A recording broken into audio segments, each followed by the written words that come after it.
Pennsylvania here, and I am coming to you live on site.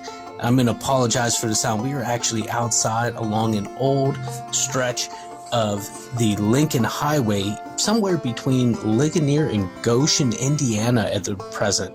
Why are we here? That's a great question. Why are we recording a full episode and giving you a Dr. PA? Well, because we are in the midst of some exciting news, really.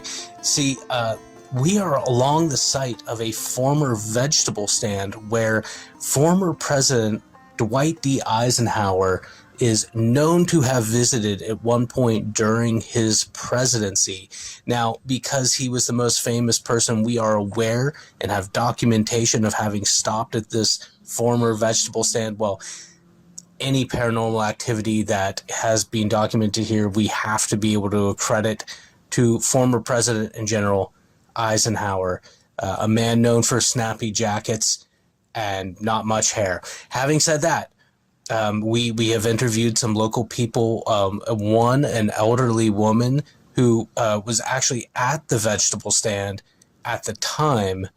Well, there's just no polite way to say it. There is some evidence that the president may have relieved himself by a copse of trees just a few hundred yards. Brendan is out there. Brendan Bond is here with me. He's out there right now trying to get some EVP. So I'm trying to be quiet. I'm over by the road. It's pretty peaceful out here. It's a nice day.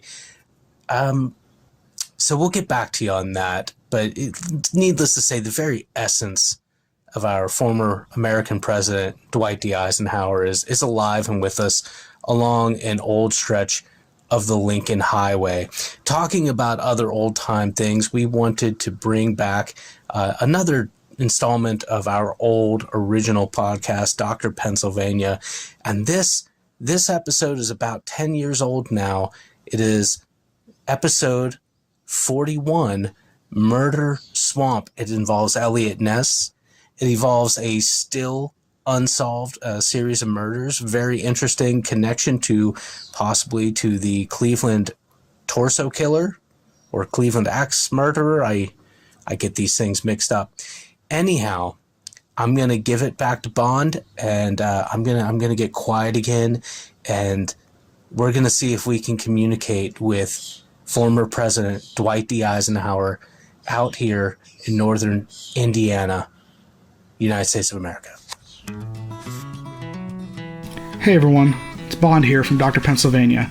So real quick, I just want to cover a few things. One is that you'll notice that I put a explicit tag on this podcast just because of the subject matter. It's pretty graphic. So hopefully that explicit tag shows up everywhere that this is downloaded. If not, please consider this your warning. This is not for the faint-hearted listeners, I guess you'd say. That being said, this is an episode me and Nick have been working on for quite some time and are really excited about, so we hope you all like it. We want to thank everyone for sticking with us. I know it's been a little while since we've had a longer, full-length episode. That being said, we do have some other really exciting ones planned coming up, so keep an eye out. As always, please get a hold of us at our Facebook at Dr. Pennsylvania or drpennsylvania@gmail.com if you guys have any ideas, comments, concerns, feelings, anything. So again, thank you guys. Now we're going to go to episode 40, Murder Swamp. When I was in high school, I lived about 40 minutes from Newcastle. Newcastle is over in Lawrence County. In fact, it's the county seat. It has a pretty interesting history, especially when it comes to being the birthplace of an American movie industry that would in quick order relocate to Southern California. The Warner Brothers first theater is there. I didn't know that back then. People didn't mention and probably didn't know much about it themselves. It's only been in the past few years that this has become a topic of discussion, at least locally. The only thing I knew about Newcastle as a kid was that there was an ice rink out there. The ice rink went through two distinct periods and both were awful.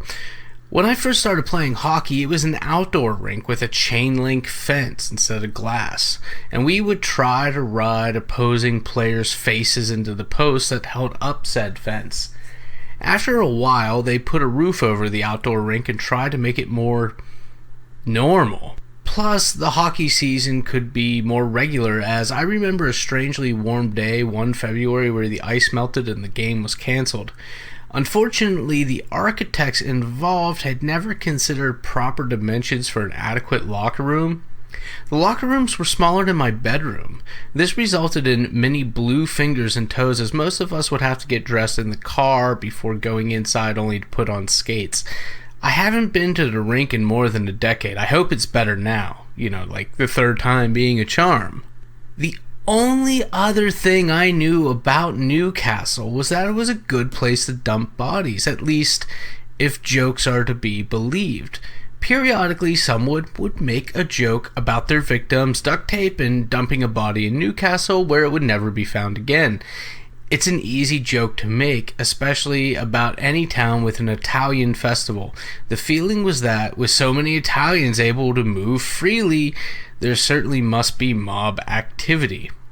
Here's where all my rambling comes to a head. Newcastle was a good place to dump bodies if history is any indication. Just south of Newcastle, between the Beaver River and Route 168, was a stretch of marshland now mostly gone. For years, bodies would be found there, likely the victims of different ethnic gangs. The area became known as Murder Swamp, and the murders would ramp up following the First World War, when rival bootleggers were dumping bodies in the marshes. None of these compared, though, to the mystery and carnage of the mangled bodies that began showing up around the 1920s. Murder Swamp and the surrounding railroad tracks would yield numerous dismembered bodies.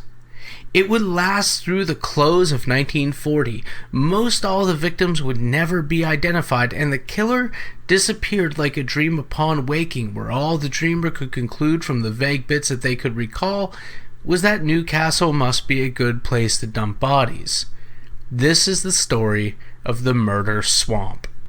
On October 6, 1925, a duck hunter found a naked body in the marsh.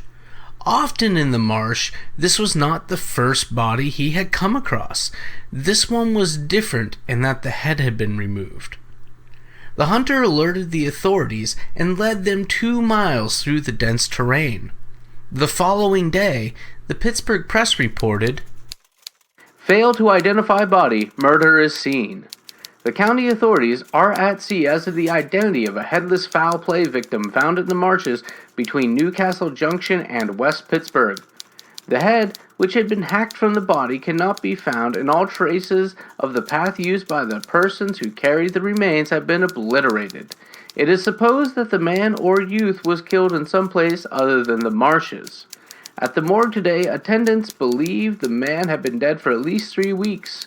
If such is the case, according to coroner J.P. Cadwell, the killer or slayer returned to the body recently and covered it with fresh leaves, and it has not been wilted when the body was found by Samuel Hayes, a hunter." The local Newcastle paper proclaimed that it was the most baffling murder they reported on in years, with the body having been found in a sitting position, recently covered, and with no signs of being brought there. No clear trail visible. Nor were there any wounds on the body, no clear signs of struggle, according to the coroner. The victim's head would be discovered on October 8th by detectives on the scene. It, along with some burnt clothing, including a shirt believed to have been the killer's, gave hope that an identity would soon be at hand. The head, in worse shape than the body, having been partially buried underneath where the feet had lain. Despite this, as well as public interest in the story, the victim to this day has not been identified. Less than 2 weeks later, another body was found. Again, the Pittsburgh Press reported, "State cops to help Newcastle uncover death swamp crime. County Detective J.N. Dunlop has requested assistance of state police in an effort to solve Lawrence County's murder mystery, centered in the swamp along the Beaver River between West Pittsburgh and Newcastle Junction, where 2 headless bodies have been found in the past 2 weeks. He has been promised state police officers from the Butler Barracks to help him make a thorough search of the several hundred acres of swamp lands, and the search was to be started today. It is considered possible that more bodies may be found." Coroner J.P. Caldwell is also conducting an investigation in the hope that Lawrence County's strangest murders may be solved. Both the coroner and the county detective are convinced that the murders were committed by a person both criminal and depraved, with a mania for beheading the victims of a murderous assault. It had been 2 days earlier, during the weekend, when 4 duck hunters decided to check out where the nude body had been found on the 6th. When they came upon a headless skeleton and some work clothes. From the decay, it was estimated that the body was dumped there in the summer, possibly early in July. The clothes also suggested that the victim was larger than the average man. Because of the similarity and proximity both in time and place, Detective Dunlop had investigators dig underneath the feet in the hopes of finding a skull, but none was found. The same day, the Pittsburgh Press ran the earlier article, far from the front page. 3 men went in the marsh in the hopes of finding more information. Sure enough, tucked inside some clothes, they found a skull, initially believed to belong to the second victim. Not only did the 3 men find no bones aside from the skull, but they were also only a few hundred yards from where the second victim had been found. Professional examination, however, revealed that this skull was that of a woman, and this woman had been dead for at least a year. So we have 3 victims in 2 weeks, all of them decapitated. None of these 3 would ever be identified, but the authorities did not know that at the time. All they knew, as October 1925 ended, was that they had 1 decently preserved nude victim, 1 skullless skeleton, and 1 skeletonless skull, equaling 3 victims. That next day, the Pittsburgh Press top headline read, "Search for more bodies in Newcastle Marsh Cemetery." The article ends with the prophetic quote, "Should today's search prove futile, police admit the sloshing of the wind-stirred pools, the stealthy silence of the tangled underbrush may hold the secrets of the murders forever." The large search that combed the marsh yielded little. The local Newcastle News reported on October 21st, 1925 that close to where the skull of the 3rd victim was found the lower jaw, which had been missing, 2 sections of vertebrae, about 15 small bones which might have been fingers or toes, a strip of dried human flesh, a blood-clotted mat of hair, and a dark blue cap. The local news also alluded that there could possibly be any number of bodies found as some of the ponds and wetlands were drained. And though plausible, it is nonetheless speculative. Things went cold, years cold, and the media attention waned, but the marsh's reputation as a foreboding place to be avoided grew. In early spring 1929, a railroad worker was found in the Beaver River, his skull crushed in. In January 1933, another body was discovered in the marsh. In October 1934, 2 men running their dogs found the body of a man in the marsh. He had been partially buried. While these incidents, as well as several others, were certain catalysts for remembered conversation regarding the decapitation victims, they did not stir the public to the same degree that the October 1925 incidents had. Many assumed that these were the day-to-day killings made by gangs. 11 years following the events of 1925, another decapitated body was discovered, this time beside the marsh in an abandoned boxcar along the Pennsylvania and Lake Erie Railroad line. 2 railroad employees were inspecting the boxcars on July 1st, 1936. They noticed one of the boxcar doors was opened and there was a smell emanating from inside.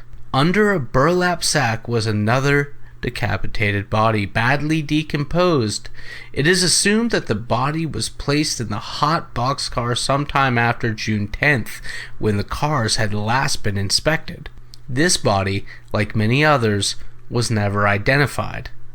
2 years later, in 1939, and in another October, birds began suspiciously circling an area just inside the marsh. Railroad employees had taken notice, and 3 walnut hunters went into the marsh that day, October 13th, a Friday nonetheless, to find another decapitated body. This one had been partially burned. The body was nude, and initial reporting stated that there was significant confusion as to the gender. Some initial reports stated that the deceased was a young lady, but this wasn't the case. The Pittsburgh Post-Gazette reported on October 14th, "Swamp yields body of girl, head severed. The infamous murder swamp here, scene of the discovery of 6 torsos, 5 skulls of murder victims a dozen years ago, today gave up the headless body of a girl about 17, the prey of a cruel butcher.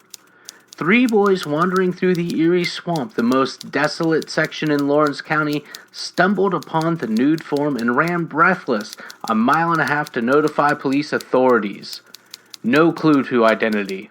Lawrence County detectives, the coroner, and state motor police who hurried to the scene and looked over the body immediately theorized the girl may have been the victim of the Mad Butcher, whose headless victims have turned up in Cleveland dumps over the last 6 years. The coroner estimated that the girl had been dead for about 10 days. There was no shred of clothing or anything else near the scene to give clue to her identity. There was plenty of evidence of sadistic treatment on the body. The head had been cleanly severed with either a sharp knife or axe. There was a deep axe-like gash in the groin. A fire had charred the flesh near the top of the spinal column. In the partially clenched hands of the victim were charred bits of paper, apparently fired to burn away the fingertips and eliminate any possible identification through fingerprints. The slaying appeared to have been similar to the Cleveland murders. The head would be discovered in a railroad car the following week and never identified, though the initial misrepresentation seems to have been corrected in the media's reporting by the time the head had been discovered by railroad workers.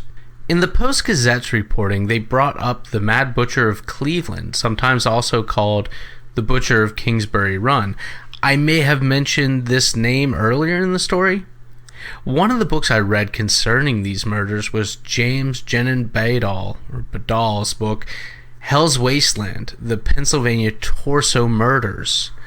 Inside the books, Badal delves into the theory that the same serial killer operating in Cleveland was responsible for the Newcastle murders. It is certainly plausible and was a contemporary theory dutifully considered by the Cleveland authorities, who sent one of their more successful detectives under the infamed Elliot Ness to investigate the murders, as well as embed himself in the hobo camps that popped up along the railways outside of Newcastle and nearby Youngstown, Ohio. It's over the considered victim list of that detective, Peter Merylo, that Badal uses to examine the history, and it's a fantastic book, not only for its historical presentation of the material, but also for the extensive figures and considerations that new profiling techniques present to this aged case. He also makes careful speculations as to which victims were more likely tied to the Cleveland murders. The facts measured out would lead one to believe that there were multiple serial killers operating in the marsh, similar but not similar enough, or that one serial killer with wildly varying tactics and victim types was operating in a mold-breaking way. Maybe, but I can't recommend Badal's book enough, and I'm not trying to recreate it here, so I'm not going to begin speaking much about the Cleveland authorities' role in the Pennsylvania investigations. I am going to give a quick quote from Hell's Wasteland to open the stage for the culmination of violence. It was May 3rd, 1940, and the horrible events of this day, rivaling the most lurid pulp novel, would leave railroad workers deeply shaken, veteran lawmen stunned, and morgue personnel shaking their heads in disbelief. Several railroad cars decommissioned and awaiting dismantle sat in the yard of McKees Rocks just east of Pittsburgh on the Ohio River. They were being inspected by 2 yard employees. Inside one of those cars was the torso of a body. The legs and arms had been removed and placed in burlap bags. By the time the authorities were on the scene, the yard workers had found a second victim. By the time the coroner arrived, a third victim, similarly dismantled, had been discovered in a third car. This third victim was specially mutilated, as reported in the May 3rd edition of the Pittsburgh Press. Torsos of 3 men discovered near McKees Rocks. Nazi carved across chest of 1 victim. Bodies cut in 7 sections. Clues point to Cleveland's Mad Butcher. The bodies of 3 men, all decapitated and 2 of them mutilated, were found today in separate boxcars in the yards of the Pittsburgh and Lake Erie Railroad near McKees Rocks. The victim, whose body had not been dismembered, bore the word Nazi cruelly carved with a knife on his chest. Discovery of the first of the victims, his head missing and his body cut into 7 pieces, led to a search of a string of 50 wooden cars that stood in the railroad scrapyard near the Press Steel Car Company in Stowe Township, ready to be demolished and burned. And 2 other cars, the other 2 bodies, both headless, were subsequently found. One of them also had been cut into 7 pieces. The cars had been sent to Pittsburgh on April 21st from Struthers, Ohio, near Youngstown, and it was there evidently that the murders had been committed. Appearances of the bodies indicated that all the victims had been dead for several weeks. The discoveries immediately caused the speculation that the killer was Cleveland's Mad Butcher of Kingsbury Run, the maniac who had been blamed for more than a dozen slayings in 5 years. All 3 bodies were cut apart with the skill of a surgeon, and all lay in the corner of the boxcars, one wrapped in burlap, the others shoved under newspapers and old paper bags. The first body, that of a man believed to be 35 and 50, was found in a boxcar that was the third from the rear of a string of 50. A worker who detected an odor emanating from the car as it was about to be demolished notified Harry Gross of Federal Street, McKees Rocks, an inspector, and Leroy Rust, another worker. The 2 men clambered into the car and found the body. It was carved into 7 pieces: the torso, 2 arms, 2 legs, and 2 thighs. 5 of the pieces were found in burlap. The others lay nearby, covered with paper. The head was missing. No sooner had detectives and morgue attendants taken the body to the morgue than they were notified that a second body had been found in a car 7th from the end of the train. This body lay under folds of newspaper and paper sacks and was carved into 7 pieces exactly like the first. A few minutes later, a third body was found in another boxcar. It was the body of a man beheaded and grotesquely carved with the printed letters Nazi. The letters were about 5 inches high. The man's body also appeared to have been burned, but Dr. P.J. Henney, coroner, said it was definite that the word Nazi had been carved with a sharp knife. The word was sliced in 4 by the 5-inch block letters from the point where his head was severed from the abdomen. Possibility that the slayings occurred in Pennsylvania was eliminated by the statement of Dr. Henney that the victims had been dead for 1 to 2 months, while the boxcars had been in the yards only since April 21st. Whoever the killer was, he did not hack the 3 to death, but disarticulated them, the coroner said. By disarticulated, he explained what he meant, that a scalpel or knife was used and that the dismemberment was performed by someone who had the knowledge of surgery. This indicated to detectives that the murders may have been the work of the Mad Butcher of Cleveland, whose victims since 1929 have borne evidence of being expertly carved. There was also the fact that one of the earlier victims of the Cleveland maniac was found in the Youngstown district. Only one Pennsylvania murder has ever been blamed on the butcher, and that was never determined definitely. That was a Newcastle resident who was found mutilated in a pile of rocks some months ago. The case has not been solved, but state motor police were sent into Newcastle today to check the details of that slaying with those of the 3 uncovered here today. Cleveland authorities also moved in on the case, partially convinced that the butcher had extended his activities far from his bailiwick. A Cleveland inspector of detectives arrived in Pittsburgh by airplane this afternoon to work with county detectives. Most baffling of these three cases was that of the man who had been branded with the word Nazi. Detectives didn't know whether he was a victim of anti-Nazi rings or whether the word merely was inscribed on him as a prank or perhaps to toss suspicion away from the real killer. Investigators noted, however, that the letter Z was reversed. All of the 99 obsolete boxcars awaiting demolition in the P&LE yards were searched thoroughly without finding any additional bodies. Railroad officials told District Attorney Andrew T. Clark that there are 188 more of the old cars in the Cedar Street yards of Youngstown. Mr. Park immediately notified the Youngstown authorities and suggested that those cars be searched. Police lack clues on death cars. Struthers, Ohio, May 3rd. Captain D.J. Jenkins of the Pittsburgh and Lake Erie Railroad Police said today that he was unable to determine immediately how long the boxcars in which 3 bodies were found at Pittsburgh had been laid over at nearby Lowellville Junction. He said the cars might have been taken here from Cleveland, but admitted that they might have come from any other point in the system. Police Chief Harry D. Davis of Struthers said that no one had been reported missing in this area in recent months, and a similar check in Youngstown failed to provide clues of any kind to the victim's identity.